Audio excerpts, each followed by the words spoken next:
नमस्कार। Professor S Narayan Raju YouTube channel में आप सबका मैं स्वागत करता हूं।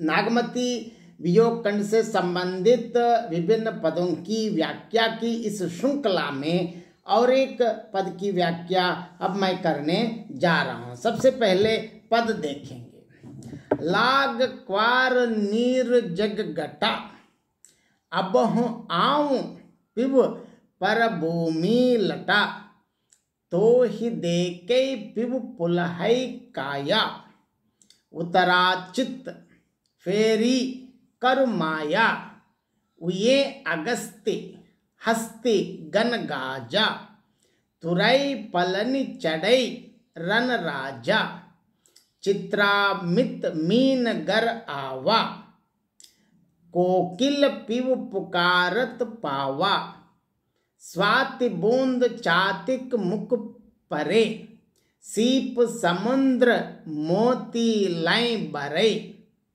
सरवरी संवरी हस चली आये, सारस कुर रही कंजन देकाय, बयव अवगास कास बन फूले, कंत ना फिरे विदेश ही बोले, बिरह हस्ति तन सालय, खाई करे तन चूर, बेगी आई पिय बाजुह गाजुह होई सुदूर। देखिए यहाँ सबसे पहले अर्थ देखेंगे, एक एक शब्द का अर्थ देखेंगे। मतलब परभूमि मतलब दूसरी भूमि या विदेश मतलब अपने देश नहीं, विदेश में दूर प्रांत। जो लठा मतलब अनुरक्त हुआ है, पुल्ला है पल्लवित होती है। उत्तरा चित्त मतलब चित्त से हरा हुआ या उत्तरा और चित्रा नामक दो नक्षत्र जो क्रमशः लगा करते हैं। माया प्रेम, तुराई घोड़ा, चित्रामित मीन मतलब चित्रा नक्षत्र अश्विन में जहाँ जलाशयों का जल स्वच्छ हो जाता है। इस स्वच्छ और शांत जल में मछली आनंद से विहार करती है, इसलिए चित्रा को मीन का मित्र माना जाता है। श्लेष से चित्रामित का अर्थ चित्रा के मित्र मतलब प्रिय से भी है। हस्ती मतलब हाथी, हतिया हस्त नक्षत्र भी है। पलन मतलब जीन कसकर, चित्रा एक नक्षत्र। यहाँ अवगास मतलब अवकाश, स्थान, पाट, यहाँ इसके विकास भी कह सकते हैं। सदूर मतलब शार्दूल या सिंह, सदूर नट सुदूर, सदूर है। देखिए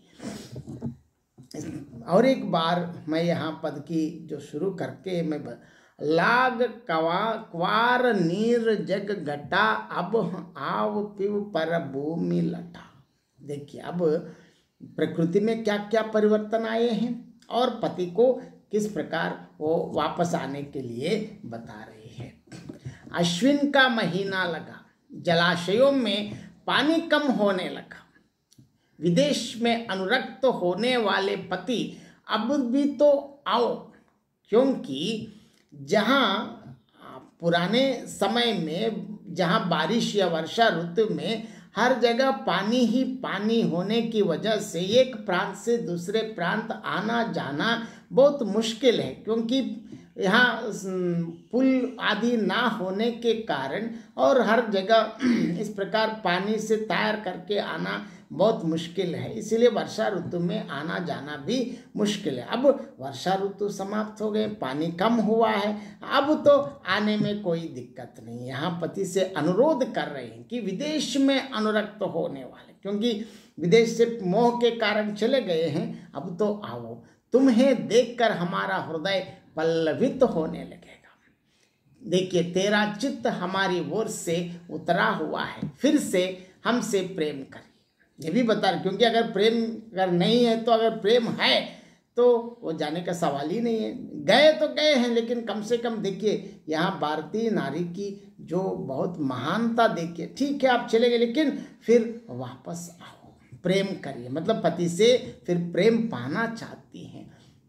यहाँ श्लेष से अर्थ यह है कि उत्तरा से चित्रा नक्षत्र हो गया, अर्थात नक्षत्रों के अर्थ में यह कि उत्तरा बीत कर चित्रा नक्षत्र हो गया।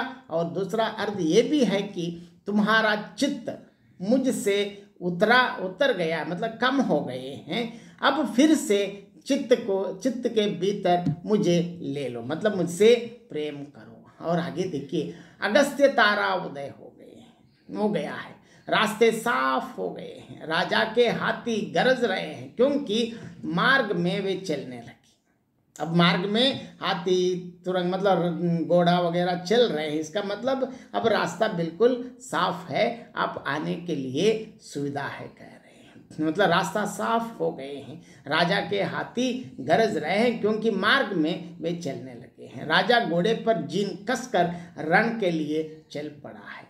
चित्रा का मित्र चंद्रमा मीन राशि में आ गया है। यहाँ भी देखिए, इसका तात्पर्य यह है कि ये है मेरे चित्त के मित्र, अब मीन राशि में तो घर आ जाओ, क्योंकि यहाँ इसका अर्थ ये है कि मेरे मन रूपी मीन के विहार का समय आ गया है, शीघ्र ही आओ। कहते कोयल भी पुकारती है, देखिए कोयल भी पुकारती हुई अपने प्रिय की पा गई हैं, तभी से वो चुप है, क्योंकि अब इसके पहले कोयल कूक रहे, लेकिन अभी अपने प्रिय मिलन से वो भी आराम से चुप हो गई हैं। स्वाति नक्षत्र के पानी की प्रिय बूंद पपीहा के मुख में पड़ चुकी।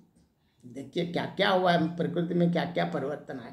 सीपों में स्वाति जल पड़ा, देखिए स्वाति तो दोनों में है, लेकिन सीपों में भी पड़ा, जिससे उनमें मोती बन गए। तालाब में हंस लौट कर आ गए हैं, मतलब क्योंकि इसके पहले सूखने के कारण चले गए, अब तो वापस भी आ गए हैं। सारसों के जोड़े कुललें कर रही हैं, कंजन पक्षी दिखाई पड़ने लगे, वन में घास बड़ी और फूल उठी। यहाँ इसका मतलब यह है कि सारी प्रकृति हर्ष और संयोग का सुख है, पर मेरा पति ना लौटा, विदेश में भूल गया है। विरह रूपी और हाथी शरीर को कष्ट दे रहा है, वह खा खा कर शरीर को चूर कर रहा है। हे प्रिय, शीघ्र ही सिंह बनकर आकर गरजो और विरह रूपी हाथी का विध्वंस करो। यहाँ इसमें श्लेष और रूपक अलंकारों का बहुत बढ़िया प्रयोग किया गया है। और इसके साथ साथ इसमें ये बताते हैं, यहाँ देखिए वर्षा काल समाप्त होने के साथ साथ राजाओं ने अपने घोड़ों कसवा कर युद्ध की तैयारियां आरंभ कर दी हैं। और ऐसे स्वाति नक्षत्र के आने से चातक के मुख में स्वाति जल की बूंदें पड़ गई, और समुद्र की सीपियों में भी स्वाति जल की बूंदें पड़ने से मोती बर उठे हैं। मतलब यहाँ यहाँ नागमती का कहने का तात्पर्य यह है कि प्रत्येक की मनोकामना पूर्ण हो रही है। विरहियों का अपने मित्रों के साथ मिलन हो रहा है, अपने सरोवरों का स्मरण कर हंस उड़ उड़ कर पुनः लौट आए हैं। सारस कीड़ाएं कर रही हैं और कंजन पक्षी दिखलाई पड़ने लगी हैं। चारों ओर वनों में घास के सफेद फूल खिल रहे हैं, जिनसे उज्ज्वल प्रकाश सा छा रहा है, परंतु मेरे स्वामी लौट कर नहीं आए हैं। वे विदेश में ही मुझे भूलकर कहीं रम रहे हैं। ऐसे यहाँ इसके और अंतिम दोनों पद की व्याख्या देखिए। विरह रूपी हाथी मेरे शरीर को दुख दे रहा है, मेरे हृदय को घायल कर चूर चूर कर रहे हैं, तो हे प्रीतम तुम कैसे आना है, शीघ्र आकर इससे युद्ध कर, मतलब सिंह बनकर गर्जना करके इस विरह रूपी हाथी को यहाँ से भगा दो, कहते हैं। देखिए चित्रा मित्र मीन कर आवा। यहाँ क्वार के महीने में 3 नक्षत्र होते हैं, उत्तरा, हस्ता और चित्ता।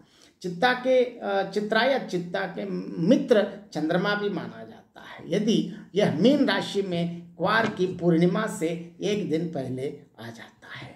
अगस्त्य तारा हस्त नक्षत्र में उदय होता है। इसका उदय होना वर्षा ऋतु की समाप्ति का सूचक माना जाता है, क्योंकि अब वर्षा ऋतु समाप्त होने का मतलब क्या है, अब पानी कम हुआ है अब पहले कहते कि रास्ते सब दिख रहे, मतलब पृथ्वी पर हर जगह पानी ही पानी है। अब पानी कम हुआ है तो अब रास्ता ठीक हो गए हैं। अभी कम से कम पति से वो तो अत्यंत विनम्रता पूर्वक वो अनुरोध कर रही है कि कम से कम अब वापस आ जाने के लिए वो प्रार्थना करती है। बहुत बहुत धन्यवाद।